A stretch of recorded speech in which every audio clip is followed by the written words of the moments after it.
নমস্কাৰ। এই মুহূৰ্তত অসমৰ বতৰ ৰাখি জনতালৈ দিব ওলাইছোঁ ডাঙৰ খবৰ। আজি হৈছে 6 এপ্ৰিল। আজি অসমৰ লাখ লাখ দুখীয়াসকললৈ কেইখনমান চৰকাৰী আঁচনিলৈ দিব ওলাইছোঁ ডাঙৰ খবৰ। তো যিসকল মানুহে ভিডিঅ'টোত ক্লিক কৰিছে অনুগ্ৰহ কৰি ভিডিঅ'টো স্কিপ নকৰি প্ৰথমৰ পৰা শেষলৈ চাই থাকিব, কিয়নো এইটো ভিডিঅ'ৰ মাজত কৃষকসকলক 11,000কৈ টকা প্ৰদানৰ পৰা আৰম্ভ কৰি চৰকাৰী ঘৰলৈ কেইখনমান গুৰুত্বপূৰ্ণ খবৰ আপোনালোকক প্ৰদান কৰিম। অনুগ্ৰহ কৰি ভিডিঅ'টোত ক্লিক কৰিছে যদি ভিডিঅ'টো স্কিপ নকৰি প্ৰথমৰ পৰা শেষলৈ চাই থাকিব। লগতে মোৰ চেনেলত নতুন হ'লে প্লিজ চেনেলটো ছাবস্ক্ৰাইব কৰি মোৰ লগত থাকিব। তো বলক ভিডিঅ'টো আৰম্ভ কৰি আজি প্ৰথমটো গুৰুত্বপূৰ্ণ খবৰৰ বিষয়ে বিস্তাৰিত জানি লওক। তো আজি প্ৰথমটো গুৰুত্বপূৰ্ণ খবৰ হ'ল PM কিষাণ আঁচনিলৈ। তো যিসকল কৃষকৰ নাম PM কিষাণ আঁচনিত অন্তৰ্ভুক্ত হৈ আছে সেইসকল কৃষকে এনেকুৱাকৈ কৰিব লাগিব নিজৰ মোবাইল নম্বৰখন লিংক। তো আপোনালোকে যদি PM কিষাণ আঁচনিৰ লগত মোবাইল নম্বৰ লিংক কৰা নাই তেন্তে অতি সোনকালে এনেকুৱাকৈ কৰি লওক। তো কেনেকুৱাকৈ কৰিব সবিস্তাৰে আপোনালোকক জনাই দিছোঁ।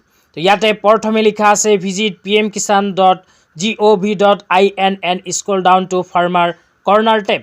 তো ইয়াতে 1 নম্বৰত কোৱা অনুযায়ী প্ৰথমে PM কিষাণ আঁচনিৰ অফিচিয়েল ৱেবছাইটটো অ'পেন কৰি ফাৰ্মাৰ কৰ্ণাৰ অপশ্যনত যাব লাগিব। তাৰপিছত আপডেট মোবাইল নম্বৰ অপশ্যনত ক্লিক কৰি নিজৰ আধাৰ কাৰ্ডৰ নম্বৰটো বহাব লাগিব।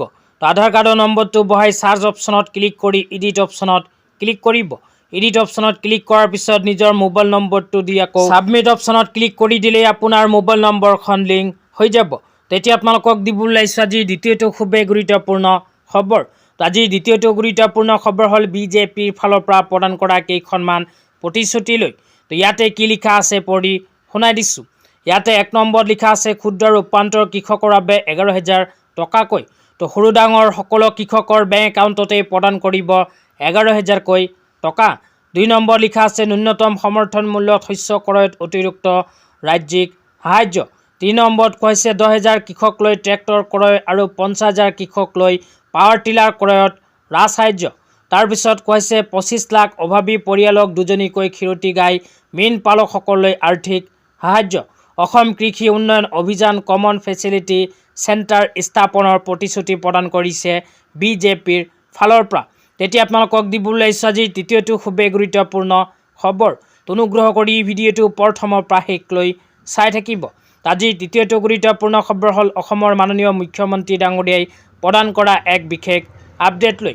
তো ইয়াতে কি লিখা আছে পঢ়ি শুনাই দিছোঁ। তো ইয়াতে লিখা আছে এটি পকী ঘৰৰ সপোন কাৰ নাথাকে। যোৱা সময়ত আমাৰ ডবল ইঞ্জিন চৰকাৰে সেই সপোনক গুৰুত্বক অনুধাৱন কৰি অসমত 22 লাখ পৰিয়ালক পকী ঘৰ নিৰ্মাণ কৰি দিছে।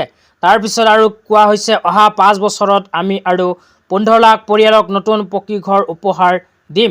ইয়া আমাৰ প্ৰতিশ্ৰুতি নহয়, ইয়া আমাৰ বৃহৎ সংকল্প। তো ইয়াতে উল্লেখ কৰা অনুযায়ী অসম চৰকাৰে ইতিমধ্যে লাখ লাখ মানুহক প্ৰদান কৰিছে চৰকাৰী PMAY ঘৰ। লগতে যিসকল মানুহে এতিয়ালৈকে চৰকাৰী ঘৰ পোৱা নাই সেইসকলৰ বাবে অসমৰ মাননীয় মুখ্যমন্ত্ৰী ডাঙৰীয়াই ইয়াতে উল্লেখ কৰিছে যে আকৌ যদি BJP চৰকাৰ আহে তেন্তে অহা 5 বছৰত নতুনকৈ 15 লাখ মানুহক প্ৰদান কৰিব চৰকাৰী ঘৰ। তো যিসকল মানুহে আগতীয়াকৈ আবেদন কৰিছিল সেইসকল মানুহৰ বেংক একাউণ্টত ইতিমধ্যে প্ৰথম কিস্তি ধন সোমাই গৈছে। তো আপোনালোকৰ নাম যদি চৰকাৰী ঘৰৰ নতুন লিষ্টত আছে তেন্তে এইটো ভিডিঅ'ৰ কমেণ্ট বক্সত কমেণ্ট কৰি জনাই দিব। তেতিয়া আপোনালোকক দিব ওলাইছোঁ আজি চতুৰ্থটো খুবেই গুৰুত্বপূৰ্ণ খবৰ। তো আজি চতুৰ্থটো গুৰুত্বপূৰ্ণ খবৰ হ'ল হাইলাকান্দি বিধানসভা সমষ্টিত প্ৰদান কৰা কেইখনমান প্ৰতিশ্ৰুতিলৈ। তো ইয়াতে কি লিখা আছে পঢ়ি শুনাই দিছোঁ। তো ইয়াতে 1 নম্বৰত কোৱা হৈছে হাইলাকান্দি আৰু 10,000 মহিলাৰ জন্য অৰুণোদয়যোগ্য পৰিয়াললৈ নতুন ৰেচন কাৰ্ড। 2 নম্বৰত কোৱা হৈছে যুৱ প্ৰজন্মৰ জন্য 5টি প্ৰশিক্ষণ কেন্দ্ৰ। তো ইয়াতে 1 নম্বৰত কোৱা অনুযায়ী হাইলাকান্দি সমষ্টিত 10,000 মহিলাক নতুনকৈ প্ৰদান কৰিব অৰুণোদয় আঁচনিৰ সুবিধা।